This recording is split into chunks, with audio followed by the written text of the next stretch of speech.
दोस्तों, एक समय की बात है। एक छोटे से गांव में एक लड़की रहती थी जिसका नाम फातिमा था। फातिमा बहुत नेक, सादगी पसंद और अल्लाह की इबादत करने वाली थी। वह हमेशा दूसरों की मदद करती और सबके साथ अच्छा सलूक रखती थी। उसकी माँ भी एक हफेज कुरान थी और अपनी बेटी को दीन की तालीम देती थी। गांव के नजदीक एक घना जंगल था जहां गांव के लोग कम ही जाते थे।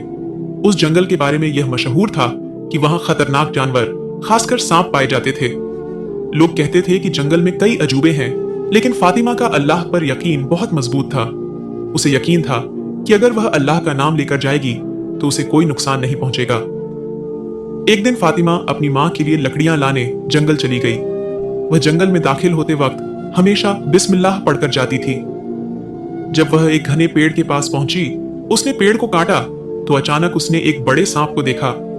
सांप बहुत खतरनाक लग रहा था और उसकी आंखों में अजीब सी चमक थी। फातिमा थोड़ी डर गई, लेकिन उसने अपने दिल में अल्लाह का जिक्र किया और हिम्मत से खड़ी रही।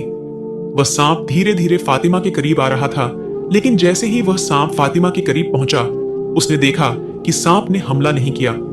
फातिमा ने फिर औजु बिल्लाह पढ़ा और सांप वहीं रुक गया। अचानक वह सांप इंसानी आवाज में बोलने लगा, ऐ लड़की, तुम मुझसे डरो मत, मैं तुम्हें नुकसान पहुंचाने नहीं आया हूं। फातिमा ने हैरानी से कहा, तुम इंसानों की तरह कैसे बोल सकते हो और तुम कौन हो? सांप ने जवाब दिया, मैं एक जादू से बांधा हुआ जिन्न हूं।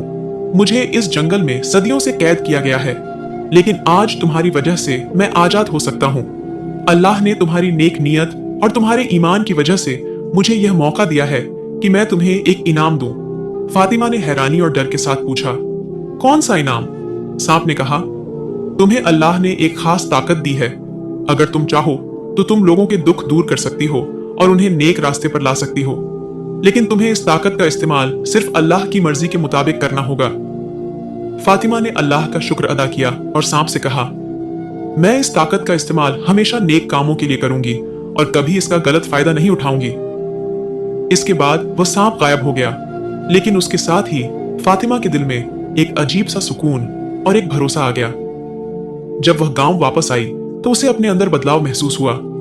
वह जहां भी जाती, लोग उसकी बातों को ध्यान से सुनते और उसे इज्जत से देखते। फातिमा ने अपनी ताकत का इस्तेमाल गांव के गरीबों और दुखियों की मदद के लिए किया। वह बीमारों के लिए दुआ करती और अल्लाह के करम से लोग ठीक हो जाते। उसने कभी किसी से इस बारे में घमंड या दिखावा नहीं किया। वह जानती थी कि यह अल्लाह की एक आजमाइश है और उसे सिर्फ अच्छे कामों के लिए ही इसे इस्तेमाल करना है।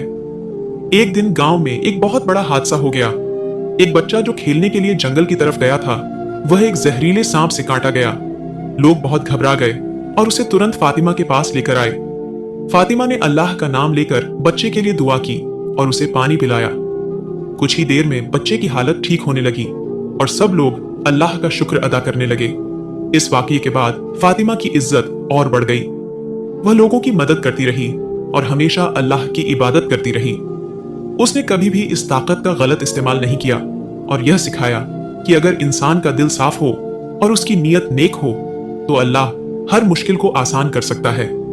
फातिमा की कहानी गांव के हर बच्चे और बुजुर्ग को याद रहती थी, क्योंकि यह एक सबक थी कि अल्लाह की राह पर चलने वाला इंसान हमेशा महफूज रहता है, चाहे उसे कितनी भी बड़ी मुश्किल का सामना करना पड़े।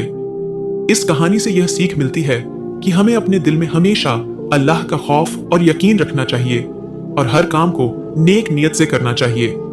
अल्लाह ताला ने फातिमा की तरह हर इंसान को किसी न किसी तरह से आजमाइश में डाला होता है, लेकिन अगर हम उस पर भरोसा रखें और उसके बताए हुए रास्ते पर चलें तो वह हमें हर मुसीबत से बाहर निकालने वाला है।